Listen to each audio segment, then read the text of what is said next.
Savez-vous que choisir les mauvais tests au mauvais moment peut fausser tout diagnostic? Dans cette vidéo, on va répondre à une question très essentielle. Test antigénique ou test immunologique, lequel est le meilleur?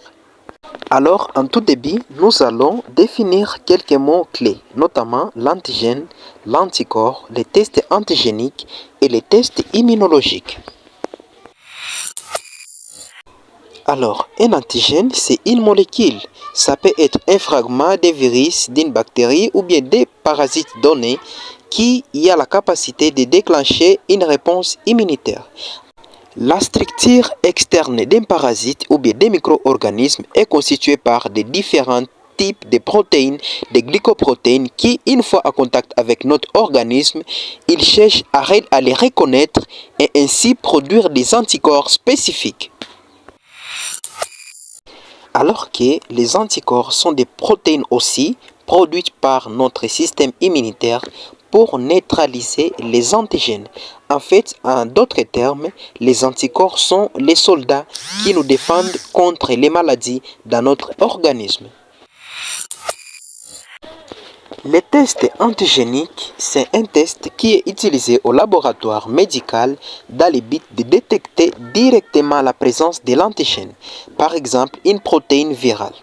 Alors, ce que nous devons comprendre avec ce test est que ce test va détecter l'agent causal ou bien l'un de ses composants.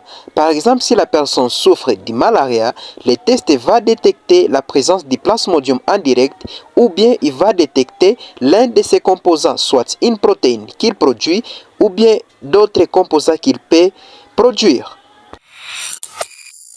Alors, un test immunologique, appelé encore test sérologique ou test d'anticorps, c'est un examen utilisé dans les laboratoires de biologie médicale dans le but de détecter les anticorps produits dans le corps.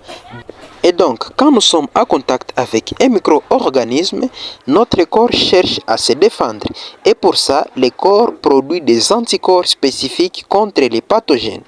Alors, ces anticorps-là qui sont produits sont ceux-là qui sont mis en évidence à partir des tests immunologiques. Alors, bien que les tests immunologiques soient les plus courants utilisés, nous devons savoir qu'ils ont des limites. En premier lieu, nous devons savoir que ces tests ne détectent pas des infections précoces, car les anticorps mettent du temps à apparaître, de 7 à 14 jours parfois, mais ça dépend du pathogène.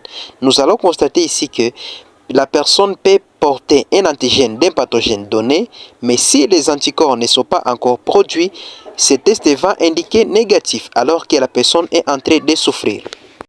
Comme deuxième limite, ces tests peuvent donner des faux positifs à cas de réactions croisées. Nous devons savoir que les germes peuvent avoir des structures qui semblent se rapprocher. Ainsi, si les protéines semblent se rapprocher à la surface des pathogènes, la personne qui est infectée peut produire les mêmes anticorps pour les pathogènes. Ainsi, quand on va faire ces tests, ça peut indiquer que la personne est porteur d'un parasite, d'un virus, d'une bactérie, alors que ce n'est pas le cas. C'est juste que ces deux virus ont une structure qui semble se rapprocher. Ainsi, l'organisme, quand il reconnaît cet antigène, eh bien, il produit les mêmes anticorps.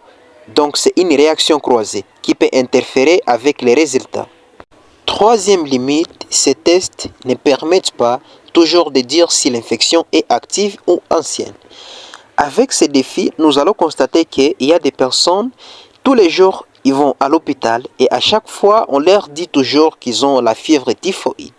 Le problème, c'est quoi? Le problème, c'est qu'on utilise des tests immunologiques. Ainsi, si la personne a été en contact avec les salmonella, même après des années, ces anticorps peuvent toujours persister. Ainsi, quand on fera les tests, ça sera toujours positif, alors que la personne ne souffre pas de la maladie, mais c'est juste que ce sont des anticorps qui avaient été produits il y a des années, mais qui sont toujours là. Alors, les tests antigéniques ont plusieurs utilités et avantages, mais nous allons parler d'un qui est le plus majeur. Ce genre de test identifie spécifiquement les molécules présentes à la surface à l'intérieur de l'agent infectieux. Cela signifie qu'ils peuvent détecter l'infection pendant la phase aiguë lorsque l'agent pathogène est activement présent. Eh bien, ça veut tout simplement dire que si le test antigénique est positif, ça veut dire que l'agent causal de la maladie est bien présent là. Alors, bien qu'il n'y a pas de test parfait, les tests antigéniques restent plus fiables car ils vont détecter la présence directe de l'agent pathogène dans notre organisme ou bien l'un de ses composants, protéines, glycoprotéines et d'autres éléments. Alors que les tests immunologiques peuvent parfois donner des faux positifs car les anticorps peuvent résister pendant des années même après la guérison de la personne.